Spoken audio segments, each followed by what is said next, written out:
Chồng cái qua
ক্ষমা কৰিব বৰগীত ভাগ এইদৰে পৰিবেশন কৰিব লগা হোৱাৰ বাবে মই দুখিত আসলতে কোনো ধৰণৰ প্ৰিপাৰেচন নাছিলে গৰমৰ বন্ধত মামাৰ ঘৰলৈ গৈছিলোঁ যেতিয়া নেকি ককা আছিলে আৰু এই ভিডিঅটো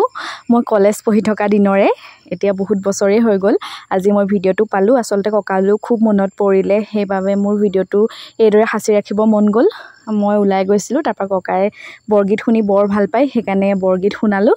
এইদৰে সেইবাবে পৰিবেশন কৰি দিলোঁ ককাই ক'লে চকীত বহিলে একো নহয় এইদৰে পৰিবেশন কৰিব পাৰি মানে কি আৰু ককাৰ ওচৰত নেহে গাম সেইবাবে ভিডিঅ' আকৌ ভণ্টিয়ে কৰি আছিলে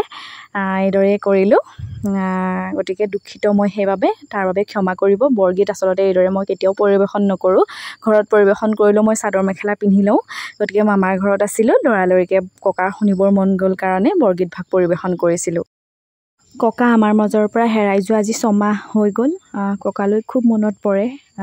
এই ভিডিঅ'টোৰ যোগেদি মই স্মৃতিখিনি ধৰি ৰাখিব চেষ্টা কৰিলোঁ ককাৰ আত্মাই যাতে সদ্গতি লাভ কৰে তাৰ কাৰণে সকলোৱে কামনা কৰিব